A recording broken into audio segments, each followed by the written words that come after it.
What up, y'all? It's Roxy RiddleboX, and we are here with the one and only lyrical beast, Insane Poetry. Indeed, indeed. What's up? What's up? What's up, yo? So, first of all, I want to thank you very much for taking your time out of your day today to do this with me. I do appreciate you. No doubt, no doubt.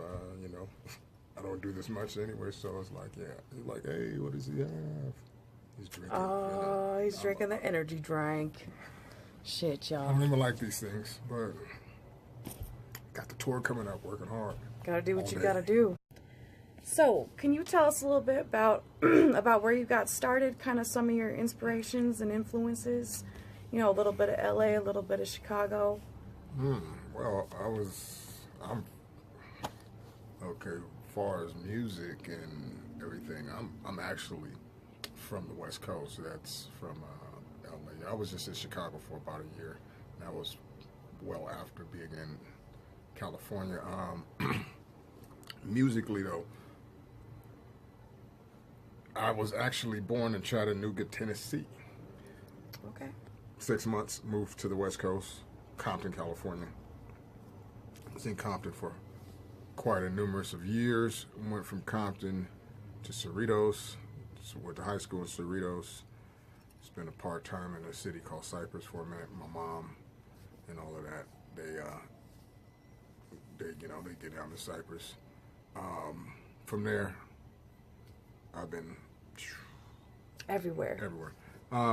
Right now, I'm being in between Denver. Shout out to the 303. 303 family. Yes, indeed. Always. Home, Mountain High. And between there and Houston, my H-Town.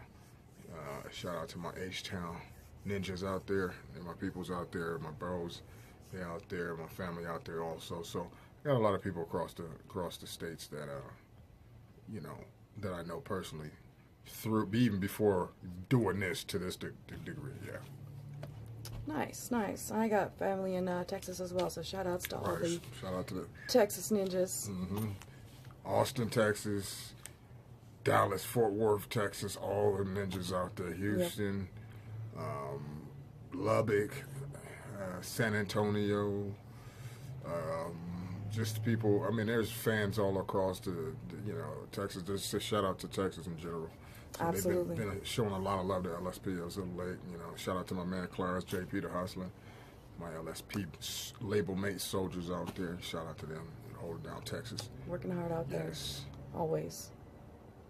Hell yeah. So, I guess another thing I want to know is, what kind of inspired you to start creating like dark and wicked shit, and what can you tell us about a Mr. Shane Madman? That's my guy. That's crazy. Shane Madman. I didn't know he was going to hit me with that question. That's funny. Actually, Shane, man, let's start there. Shane, to me, was the guy who inspired me to write what was already inside of me anyway. So he was a person who one day battled an East Coast rapper in my high school, and he was doing those LL Cool J rhymes. Oh, not that LL Cool J rhymes, but really those really easy rhymes and stuff like that. And the East Coast dude battled and made him look stupid. He lost. So he went home and started writing, and he came back the next week, and everybody was just waiting for this battle to happen again. And he changes his style up, and he starts rapping all this wicked shit. And it was right up me and a few other people's alley, because I think that's just what we were just, we were fucking with anyway. So That wicked shit. Yeah, it was just what it was. I mean, but it wasn't called the wicked shit. It was nothing. It was just like, oh shit, we like the same type of horror type shit, Right. sentiment, that type of shit, because that was many years ago. Ooh, yeah. That was a lot of years ago. It has evolved into a lot of different things, which is cool. And not just our angle, because you have Esham. Shout out to Esham. You have Brother Absolutely. Lynch. You have Brother Lynch. Shout out to Esham. Those dudes, are on another platform of it. And they had their own brand of it. It was me and Lynch living on the West Coast, so we had our own different brand of it with X-Rated. and then you had the Ghetto Boys and the people Yes. before them and all that. You have Necro, you have it's so many others to name off that go back, but we never even heard of each other. We were just doing this shit from the essence of where we was doing it from. So it's cool to be where things is now and all that stuff like that. So I'm glad to be a part of it at least. I don't want to be a king. I don't want to be none of that shit. I know I gets it the fuck in. I still do, and I'm gonna keep doing it. I don't give a fuck about other shit. Y'all can have that shit. So, LSP all day, y'all. Hey. Hell yeah. So, Triple MFD. Triple MFD. Yeah. Hell yeah, man. If y'all don't know what that's about, you sleeping on it. Maybe we should have burnt that L. I'm just, what I mean? I'm always thinking about smoking. Hey, we always got another L, so it's all good. Oh, sure, yes. Absolutely. We'll have to edit and burn one. That's what I'm saying. We can always edit. Shout out to everybody out there, man. I've been following the underground, following Insane Poetry and stuff like that, man. Many chapters I could talk about, in my life or whatnot. I could talk about a whole bunch of shit, but, as you see, we're working, we're busy, we're getting ready for this tour. Shout out to my brother, actually, Scum, the Gore Father, and my brother Lynch. He's going to be on the road with us. My bro. Shout outs to Lynch. Yes, indeed. My bro Scott Murph going to be on the tour with us. AXC, my brother's AXC, A and B, it's Triple MFD. The Axis family. Make sure you guys come fuck with us. Come fuck with us. We're going to come out and rock out, man. You're going to get your money's worth. If you guys like some really grimy, aggressive hip-hop, dark, how we bring it, Axe Murder Boys. We all got our own flavor, man. It's gonna be hella crazy in there. So come fuck with us, and we going nationwide with it too. So shout out to my boys. Anyway. Hell yeah! Make sure you make it out, everybody. Don't miss out on that shit. We gotta find out what the Denver date is though. It's March 23rd. March 23rd. Oh shit! The day before my brother's Roxy. birthday. Yeah. That's where at the Roxy. Yes. Absolutely. Yes. So I know this was a while back, but I know you were a DJ for K-Day back in the day. Was that? K-D-A-Y. Yeah. Was that before or after your 88 debut single, 12 Strokes Till Midnight? Good question. No, DJing was first. Okay. DJing was first. Because I was in high school. I tried out. I was trying to remember, so I remember this guy. I never forget this guy. His name was Tony Emerson. He was just his brother. I told him I was going to try out to be a mix master for a radio station called K-Day, which he just asked me about. And so I knew I had turntable skills. I was a turntablist before I was a rapper. That's dope. So I had that skill set, and but I was not so outwardly like, oh yeah, I'm gonna go out here and go amongst wolves and go show them I can get on the turntables when I was barely even leaving my city. So it was like, I was kind of I was still in high school, so I was like not really prepared. So my boy said, man, if you don't go try out to even be a mix master, you're not gonna be a mix master. You already know the equation, right? So I was like, damn, that's that stuck with me, and it stuck with me in everything I do now. It's like, or since, but I didn't know that was a driving force. Is that I know it ain't gonna. The failure, it may happen. So what? But you can never achieve that if you don't even try. So that was the scenario. I went and tried, and bam, I became a mix master. It was crazy. I had a skill set, and it worked. And shout out to all those guys, man. Back in the 1580 K-Day, Greg Mack is still on. I see him on the gram. I see him on the book. I'm like, oh, okay, everybody working. That's the whole thing. Is like, just as long as you're working, or your life is good and your life is positive. I don't care if you're climbing mountains and being in one with the earth. It's whatever it is. Make sure you say you're healthy and doing that. Right, do whatever you got to do. We out here doing it. Right on. Mm-hmm. That's dope. So, can you tell these folks a little bit about, remember that mic battle that came out a while back on Deadly Grounds?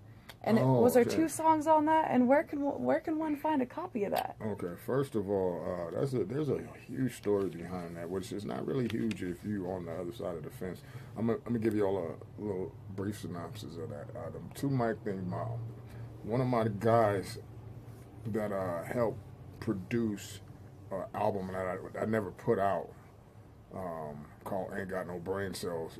It's the ones that actually have surfaced are an altered version of the original version. There's a few people that do have the original version in its entirety, from start to finish without it being altered. I am not one of those people.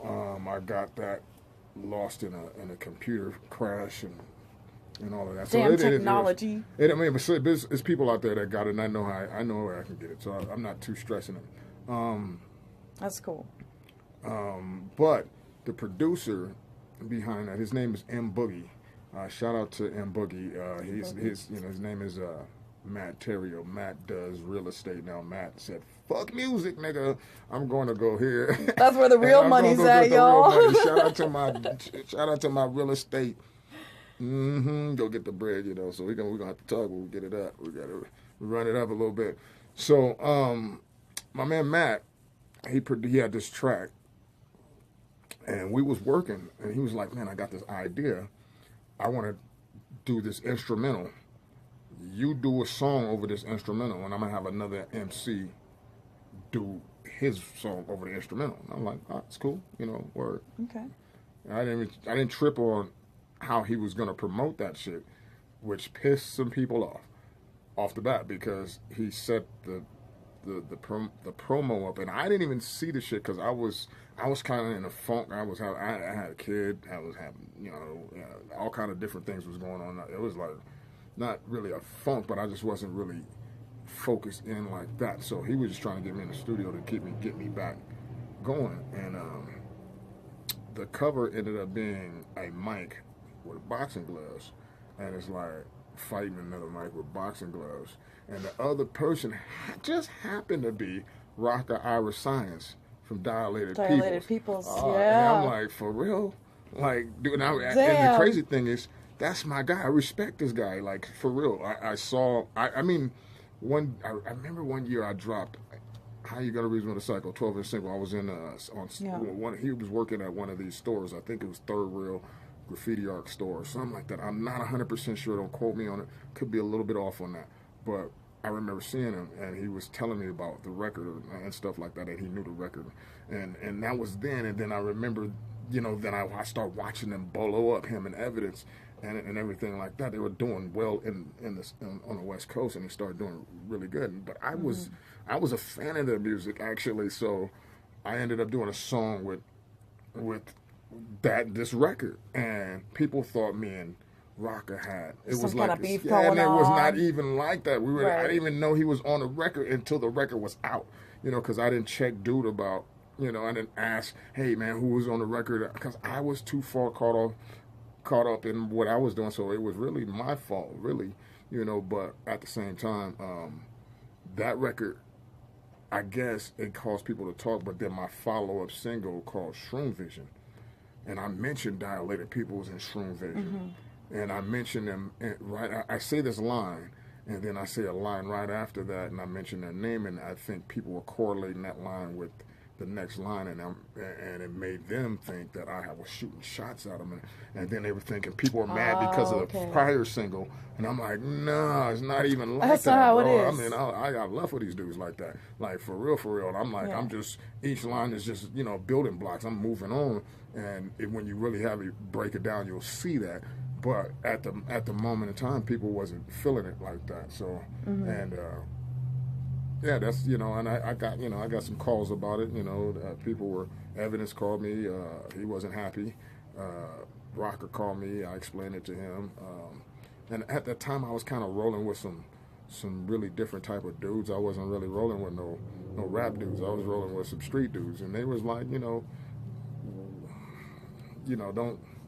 You don't entertain it, you know, like that because it wasn't that serious. Because I looked at it like it wasn't that serious. I'm like, bro, we don't. It ain't that serious. Just a track, It's yeah. well, no.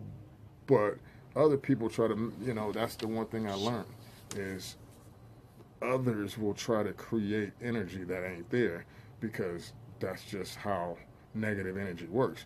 So they was kind of riled dude up on whatever extra, and he had some extra things to say to me, and you know, and it was like, I'm like, hey, bro, you know, it ain't that, because if it was that level of it, my guys don't even operate on rap shit. We come down there on that other shit, Right. so it's not even like that. So, but we weren't even trying to even go that route. But you know, I explained to him none of that shit, and so, and it just, you know, it was a weird conundrum for me because this is a guy that I trust to do my production and music, and I like him. But he had an angle because I was coming at it from a pure angle. He was coming at it from a marketing strategy on how to build, and he was just starting his label. So I wasn't understanding that business. I didn't really think about stuff like that until I hooked up with Scum, obviously, years later. You know, so I was in hip hop for a hip. So real quick, I just wanted to touch on a couple of fun facts with you, Cyco, about Vanilla Ice and you working with him for a little while. Right. So you've rocked the Gathering stage with him. Mm-hmm. You have possibly maybe written 10 songs off that album Mind Blowin' in '94.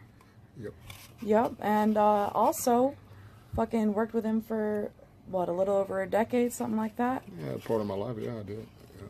And that's dope. I feel like a lot of people don't know about that. So, I mean, any highlights throughout that time? You know, is he a cool dude? Yeah, What's up? I mean, V Ice was going through something. He's a human being. He was going through things at a time where, you know, where rappers that were white wasn't getting accepted, but from black rappers at the time, and because it took a skill set and a certain thing, and they didn't feel like he was living up to that at the beginning. I was one of them at one time too. You know, I'm from the West Coast. We was getting judged from East Coast rappers, so we had to step our bars up. That's what we felt like, you know. And so, you know, I ended up doing music with Rodney O for quite a while, and I realized that wasn't really what was making the people pop off. It was writing good songs, and you know, we had the opportunity to work with Vanilla Ice because he was fond of Rodney O to another level, and I happened to be in that camp, you know, and so, and I did a lot of writing in that camp, and so I naturally went with them. We saw how it happened, really. We're in 7-Eleven one day, you know. We're living in the valley. It's a lot of actors and shit was living out in the West Coast. They were living up in the valley. And Encino was where we were at. You know, me, Rodney, and Joe Cooley. And so, me and Rodney, we had like a routine. We'd go up to 7-Eleven, get a hot dog, go check out the magazines of all the other artists and shit like Teen Beats and shit like that was back in the day. And one day we picked up one, and it had Vanilla Ice saying his favorite artist was Rodney and Joe Cooley. We were like, oh shit. Wow. Like, what? Did you see this shit right here? What? And so, naturally, the next progression was to seeing if we could, you know, get something together that'd be kind of dope. And Rodney actually had his people reach out to the Ice's people, which was Tommy Quan at the time. I think they still were working together. I think. Or, I know his son is working with him, but this is just done right here. But he reached out to Tommy, and Tommy made it happen. And next thing I know, we're flying from you know, the West Coast, from Encino, California, to Miami to go work on Vanilla Ice's next record. You know? Shit. So yeah, we met him. He lived on a place called Star Island out there in Florida, in Miami. And Star Island, you really only had two ways to get in there. One by boat, and the other was by, you needed to have some access granted to get on. You just wasn't getting on there. Right. So I had to know you're coming. But so he had a big mansion out there, and this big yacht. It was 53-foot yacht. It's crazy. It's crazy. It was some other shit. It was like going and stepping into another world. Trust me. Right. I've never been to Florida, and like Florida a was another yacht world and for an me, island. That the sounds West Coast. crazy. So Coming from the West Coast, and I did some, you know, did some shows and stuff like that with Rodney. I did a lot of shit with Rodney and Joe Cooley in my life, but You know, I hadn't seen Florida until that point, and not like that. And it was you know, we still worked. We did a lot of work, and like most of the time, I didn't really get to see Florida like to look at it because we'd go in the studio and then we'd go Right. we'd be in there all night till about 7, 8 in the morning, and you go back to the hotel, eat, sleep, and return and do the same thing. So I really never saw the place much, but I know he had celebrities that lived around him. I mean, that lived around him at the time. So that was pretty cool. Quite the experience. Huh? Yeah. Quite the experience. So now how about a couple of fun questions for y'all? So, the mountains or the beach? Oh, What I'm can in the you say? 303 right now. I'm gonna say the mountains. Mountains is serene. So is the beach though, but the mountains for me. Mountains. Hell yeah. All right, and what's some of your favorite foods? Like, if you go to Texas or something, what's somewhere you gotta eat, you can't miss out on? Like, where you gotta go get some dang food at? Even around here, wherever. Just some of your favorite foods. There's a lot. I'm in Colorado. I'm in Colorado right now. Denver is a lot. Let's go to 16th Street. Everything is down there. Anything you could want. Yeah, it's the vendors down there are crazy. It's fucking popping. I definitely dig that down there. There's a whole bunch of it's barbecue, whatever you like. It's all down there. For me, Texas is obviously barbecue, depending on what part of the cities I'm in. Each city has a different type of thing, but everything is big in Texas. That's truth. Barbecue especially. Yeah, shit. I fucks with it. So that's my thing. I'm a soul food person as a favorite item of mine, but I bounce around. I like Chinese. I'll go Italian. A little bit of this and that. A little bit Mexican. Absolutely. Yeah. Hey, yeah, we love food. Pollo. Yes. Fajitas. Hell yeah. All right, so the start of you and Scum working together. Your guys' first collab was Generation X. Yes, yeah. Right, and that was dropped on New Year's Day, I believe, of 2007. I wouldn't be able to say something like that. I wouldn't be able to say yes or no to the exact date of that, but I'm pretty sure you've done your homework, and I'm sure that's probably the date. So I'm just gonna go ahead and say you're probably right. Cool. So since 07, about y'all been working together. Yeah. That's a good grip, and obviously your musical chemistry was off the chain, off the charts, and all that shit, and people loved it. There was a great response to Triple MFD, and soon after that, you flew out to Denver to do your first show in Colorado, and I wanted to know how was that response and turnout to how was the response and turnout for that first show in Colorado? Well, With Scum. Okay, well, when he brought me out to the Unbound Underground, I think that's what it was called. This is true facts. There's like 600 people in the building. It was at this place called the Atzlan Theater, downtown Denver. The Atzlan Theater. Atzlan, yes. Okay. Damn, that's dope. We got there about 12 noon. Now, the merch booth and all that shit was set up not to where you could see the show. So it was set up way when the people came in, they could see the merch. Then they went into the show and stuff like that. Sort of like the marquee here in Denver. Yeah. There's a big wall. Yeah. And like the stage is way back, behind that wall. Exactly the same concept. Well, that was what we were dealing with. First of all, we hadn't even no idea what we were dealing with because we'd never seen any of this before. And so we bring our little stuff, and Scum was like, "I got a little spot for you on my table." So he puts us along with his table and stuff like that. So that was cool. So he had people who was hired to work the merch at that particular time. So what I did basically was I sat there from noon, and I stayed there and I shook everybody's hand that performed, that came off stage. I didn't care if they was a whack or not, or good, or whatever the case may be. I just was there. I was happy to be there, and I wanted to let everybody know that, whether you knew who I was or didn't.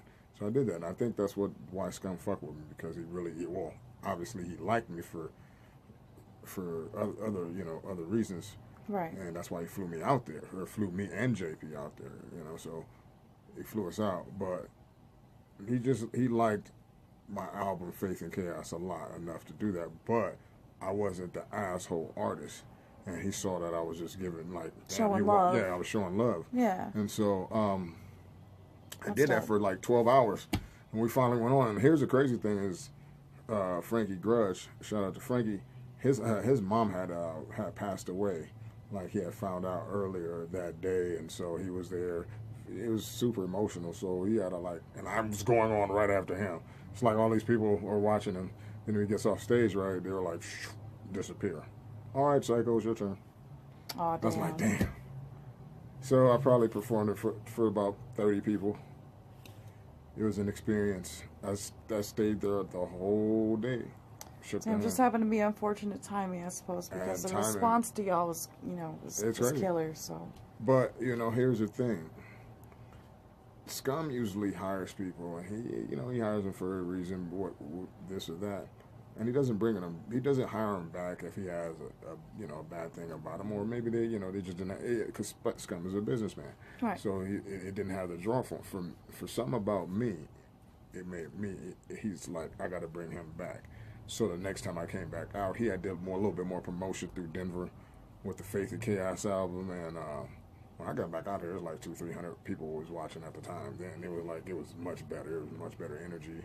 I came out with two other of my homeboys, and that was with us at the time too. So, my boy Jay Sparks, Lowdown, they was fucking with us West Coast dudes.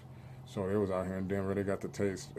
They gotta get a little fingertip of what I am now currently and the marinated in the stew of this underground scene. They got to get a little taste of it, and it takes a lot to actually get this far in it, and that's why it's much love to anybody who's still doing this shit for real, because this is you have to work at this shit. This is not given to you. The young artists, I can't even give you more game than just you got to keep doing the shit, because if you don't, you can already believe that it's over. It ain't easy. Nothing worth having is easy to get. You can't be lazy at this shit. Oh yeah, hell yeah. So I guess my next question is, what are some of the biggest obstacles and challenges you've had to overcome throughout your career? Right now, age. Right now, age. Let me tell you why. Because people think because of your age you're supposed to be slacking. Well, nobody's doing it whoop-de-whoop or whatever. But I'm just like, I look at it like, if you've been doing it, what is your end game? What was you originally doing it for?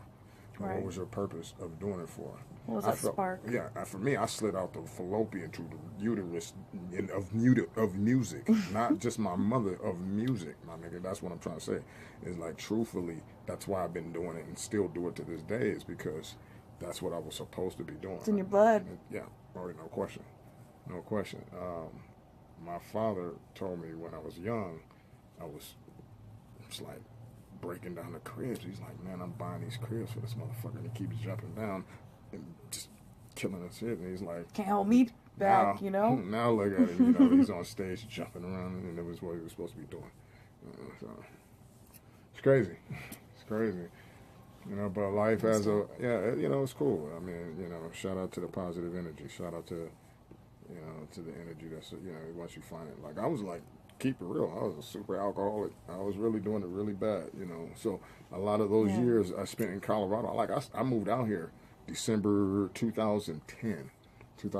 Okay. And I've been out here for that long, and I've been sober from alcohol for about 19 months. Damn, well, props to you, because that ain't easy, Oh, no, fuck no. So. It was a wrap for me when I was done with it. Shout out to the people who helped make that happen. Ray Della Vega, shout out to you, bro, Rose. Nothing but love, bro. That's real shit. Overcoming that's some some other real shit. shit. Yeah, that's one of those overcoming some real shit. Shout out to RiddleboX, real shit. Hell yeah, hell yeah. But anyway, no more alcohol. I ain't fuck with it. You know, I don't need it in my life.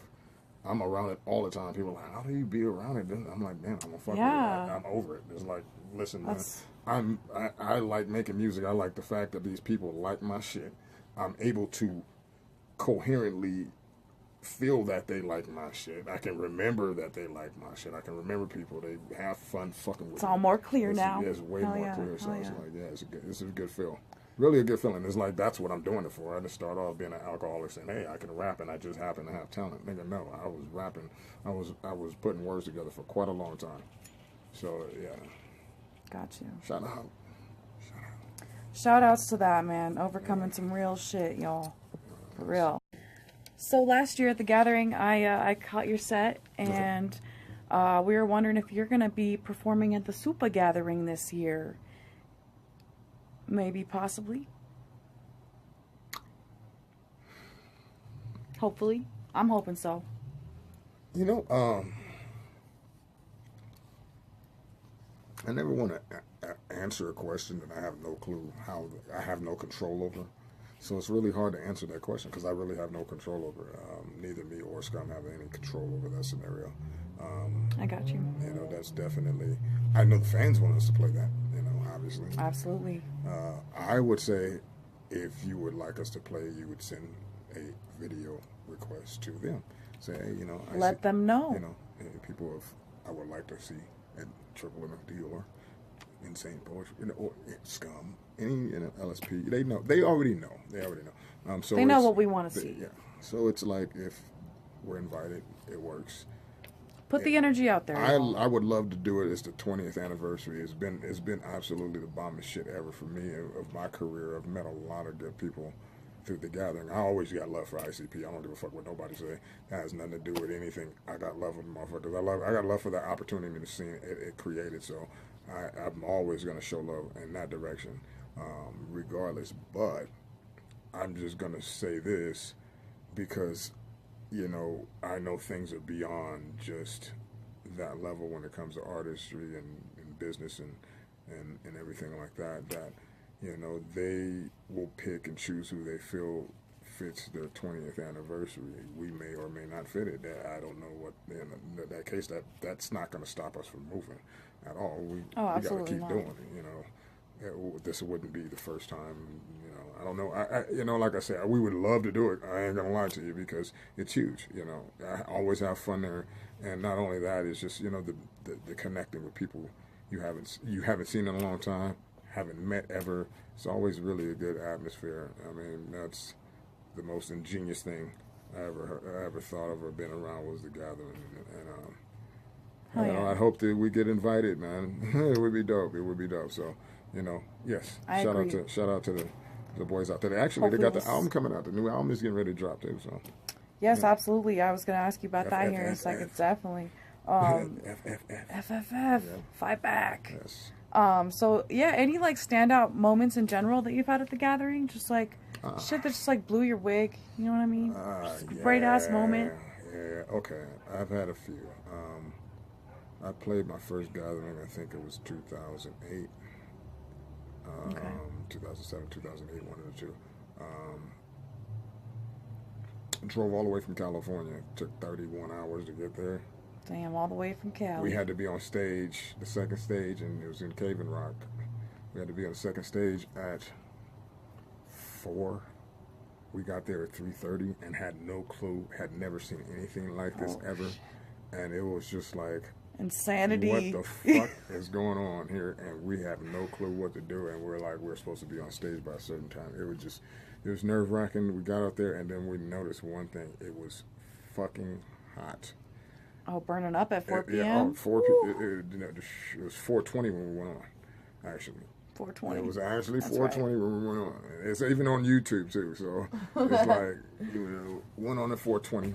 And, man, after the first song, my throat was like, screaming at me. And my bro Trey Dizzle, my boy Menace, Alias, he was there too, and we were just like, oh man, we soldiered through it for 30 minutes, and it was my first episode at the gathering, so I got to see it, but I never got because I had to drive back home. So it was like was there that night. Just boom. Woke.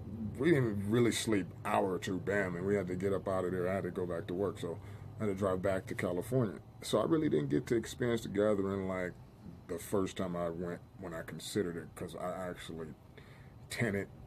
We did the tent thing and slept at the gathering. Yeah, we did the real deal. So me and my ex and her friends and Liquid Assassin, we picked up Liquid Assassin, and we drove from Denver to Cave and Rock, Illinois. It was crazy, and Liquid had got some fireworks on the way. That sounds like he got mortars. So we got there, and he was like, "Cyco, I need you to light these motherfuckers off. When I come out, my nigga." I'm like, "Okay, I got you." Ready? You ready? So so I lit one, boom, and that shit went up. Right, it was like bam, and he comes out, and then I lit another one, and the shit went low, and dog, shit exploded low. Everybody was looking all fucked up and shit, and so Liquid got cussed out. I got cussed out, but that was funny. That was funny to me. Twisted. That was worth it. That was when I met Tech Nine. First night I met Tech Nine. That's dope. Hell yeah. I had heard about him for quite a while, and he actually was coming to see Class. I happened to be in Class's spot. I always tell people, he came to see Class, but what happened was I was on stage, and Chris Calico and I think another one of they dudes, Zilla, I forgot his name, came out on a golf cart, and they heard me rocking "This Is It, Y'all, Insane Poetry be the shit, y'all," over that Eminem beat, and they just stopped. They was on the golf cart rocking out, and it was like, who the fuck is this nigga right here? And it's like after the clowns went on, so it was like 1 a.m, and Tech was coming through, and he called us doing No Mercy live, tying bitches up on stage, and all that shit. Dope. And it was just live. A lot of people was there, and it was rocking out. And then when I got off stage, he came and greeted me. It was like, man, that shit was fire. We talked, exchanged. I told him it was the first time I ever seen him, because it was the first time I ever seen him live. I always heard about him,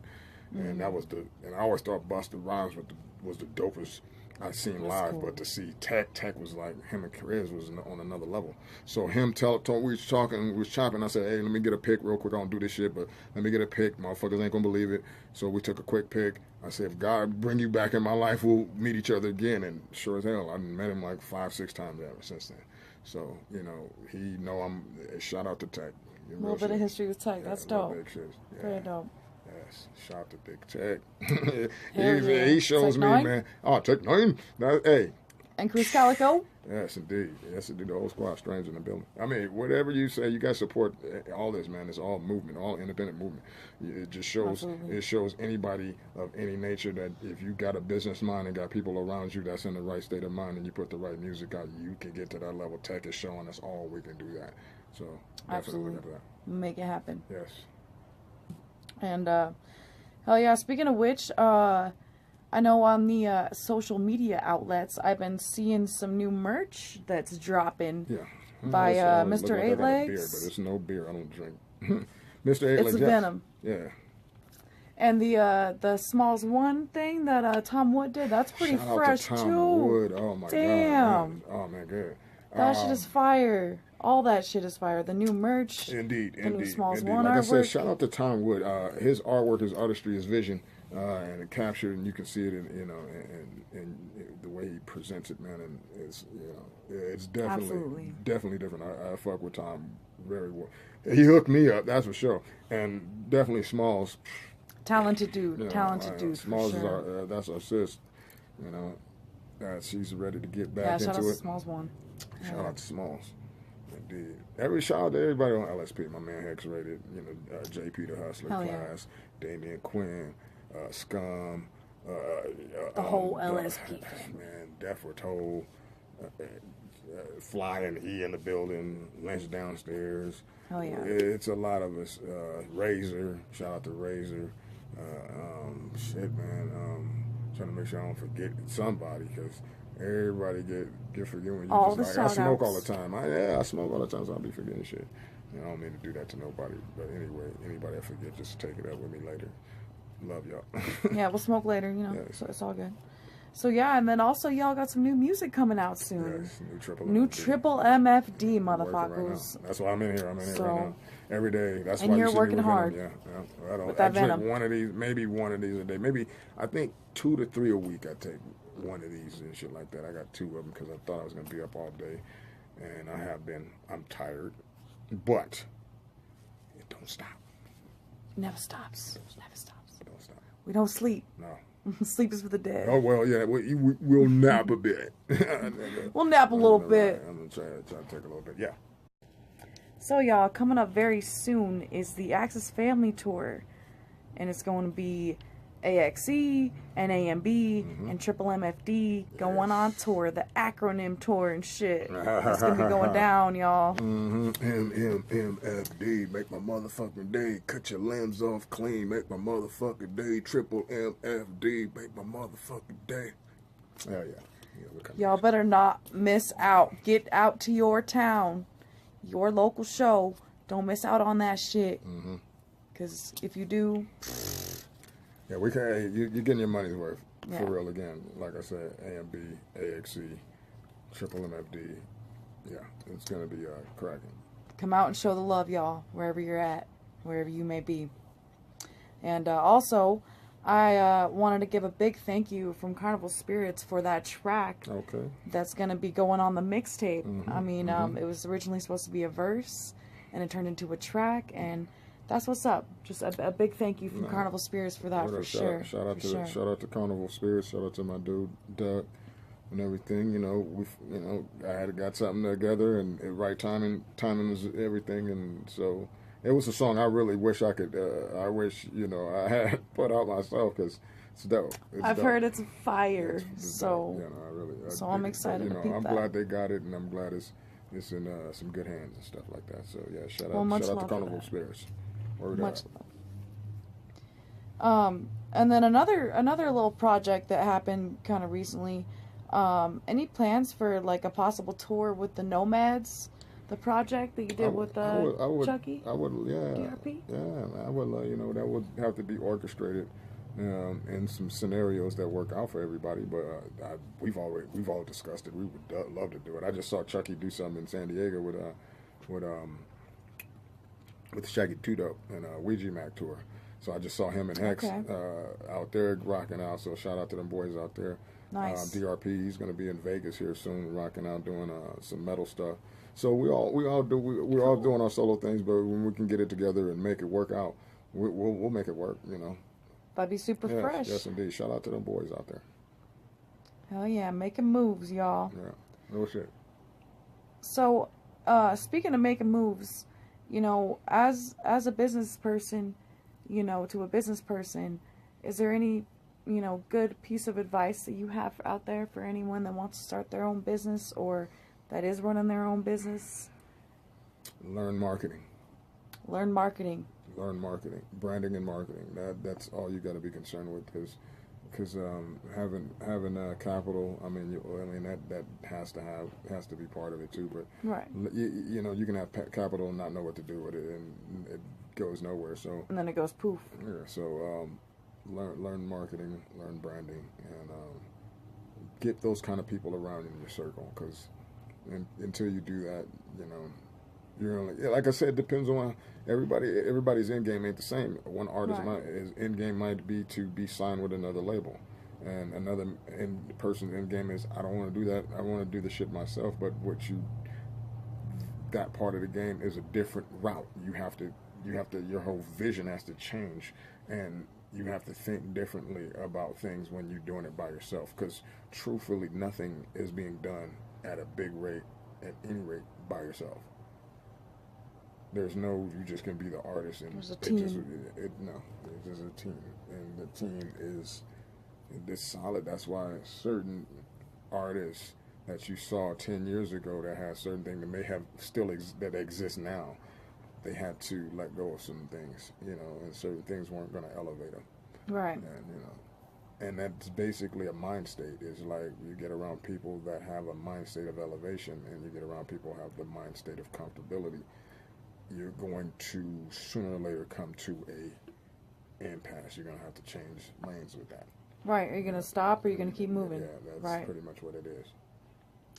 Oh yeah, pick some driven team members. Yeah. You know. Yeah, that takes that. Get that marketing together, y'all. Because there'd be times I'll be tired as fuck. I ain't gonna lie to you. You know what I'm saying? I'm tired as fuck right now. But you know what? Don't stop me from making music because I know that's what's gonna bring me back the energy that I'm looking to get. So you know, I get to go work because of that shit like that, man. So keep pushing. Yeah. And plus, I got other things I gotta, bring out that doesn't even have anything to do with the music. Because the music is, you're advertising. I mean, any artist out there, if you're looking or you watch this or whatever, just think about yourself as you are the brand. No matter where you go, if you're gonna be on somebody else's shit, just look at your bargaining chip as you. You know, you have to distinguish what you are. What are you? You are your brand. You are your brand. Yeah. You don't really look at that like that. Then you want to be. And want somebody to put the titty in the mouth and all that. They're not doing that. Those days are gone. That's an out of here type thing. And I'm old and I already been on that shit.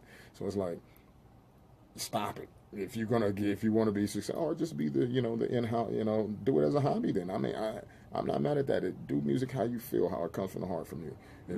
But I'm saying have a plan. You know, that's the whole thing. Is what is your plan? If you can't execute that, then you kind of have to, and a lot of times it has to do with revenue sources, and having revenue doesn't guarantee you're going to be a winner because the team is the winner. You got to be on a team. You got to have a team of collective minds who think like you, and get you out of, you have to be, Jay-Z wasn't where he's at without a Dame Dash, and Dame Dash is not without Jay-Z, and they're not without Biggs and all that. They didn't achieve those shits without those three together, and so people forget all that, so that's my rant. Well, I can dig it. It takes a team, y'all. It's just real shit. Coming from the L, real shit, OG. Yeah, that's right. So, are you anticipating this new Joker's card? I know we were talking about that a little bit ago. FFF, Fearless Fred, about to hear this shit on Friday. So I don't know. I feel like this is a highly anticipated Joker's card. It's kind of weird for me because I'm not into ICP's music like that, so I don't know Joker's cards from Joker's cards or anything like that. I just know I've watched them play live sets, and I like some of the live sets they've done. So and people say, "Oh, that's Hellspit," or "That's the Great Malenko." I like the Great Malenko. Love that record. Great Malenko. Great record. Oh yeah. But I can't say I follow the Joker's cards and all that stuff like that.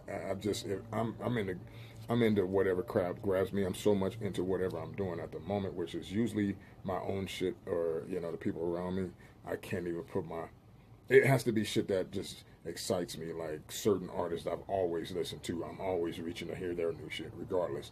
But other than that, I'm just going through, and there's no hate to all the other artists out there, but they ain't listening to my shit either. I know that. Now, ask them, are they listening to Insane Poetry? Somebody should ask those niggas, are they listening to Insane Poetry? Go ask them if I'm listening to their shit. Somebody fucking ask them, what I'm saying? For real. They're not listening to my shit, so and there's no hate. I'm not mad at that, none of that shit, man. That's real shit. I respect them dudes. That's what it is. Hell yeah. I just feel like they've been talking about it for so long. But am I looking forward to hearing that new record? I am after seeing that video and that song. That shit's pretty fucking hot. I like that. Yeah. I'm into music and shit. I like it. I dig it. So yeah, I'm seeing what they're coming with. Oh yeah. But I'm really interested in Triple MFD's new shit. That's what I'm really interested in. That's what I'm saying. So when can we look forward to some new Triple MFD to be actually dropping? Like pretty soon. All right. Well, I'm keeping my ear out for that shit. Yeah. Keep my eye out for that. Yeah, we're gonna be on tour. We get off tour. We dropping shit. We got a lot of shit coming up. We're doing videos, all kind of shit. We Y'all, staying busy. keep your faces peeled. Don't miss out on that new Triple MFD that's about to be dropping. Indeed. Blowing wigs, for real. So, the future of Insane Poetry. Where do you see yourself in 5 years from now? That's a good question. Still, just to kind of wrap it all up. Where do I see myself in 5 years? Not doing live music anymore. 5 years, no. I don't think live music will be performing live music. Probably not. I don't think so. Okay. Special occasions maybe. there's so many other vast things I'm involved in outside of that, music. It depends on, like I say, the conduit of music brings you to the conduit of other things, and you have to flow with the spirit of that. And as long as I stay positively, not only driven, but making the right decisions financially, I'll be all right. I ain't worried about that. That's where I'm at with it right now. So, that's where I see myself in 5 years of being way more in a better place. I'm just trying to make sure my health allows me to be there too. So, but mind state, I'm definitely on that. Driven to those degrees, and really, I really want to be part of an expansion on the LSP thing. So we know what it is. We already know where we're going at and stuff like that. We're trying to conquer Westeros for all you Game of Thrones motherfuckers out there. We're going to conquer Westeros. Don't get it fucked up. We don't play by y'all rules. You know that. Y'all heard it. We don't play by y'all rules. We play by our rules. We for the underground. We are for the real underground. The culture of that shit. Don't get it fucked up. You always get it real from us. That has never been no issue with us. So don't confuse us with none of that extra shit. We don't do it. We don't play it. We come our angle, and that's what's real. See, that's what I love about the underground. It's raw as fuck, and you're gonna get it how it is. Yeah. So that's what's up. Shout out to all the motherfuckers, all my people who support the underground. I don't give a fuck what you call yourself. You're a juggalo, you're a 17er, you're a ninja, whatever the hell you call yourself. As long as you're showing love out there. Show your favorite rap. Support your rapper, bro. Support your dude that the underground, the underdogs. If you fuck with the underground like that, fuck with them like that. The other dudes, they already straight. They already sold their soul. That's what's up. Well, thank you so much, Insane Poetry. Yes, and any last words for the people? Shout out to my team, LSP. That's what I'm saying. Everything LSP all day? Yeah, on the L's. Shout out to my team.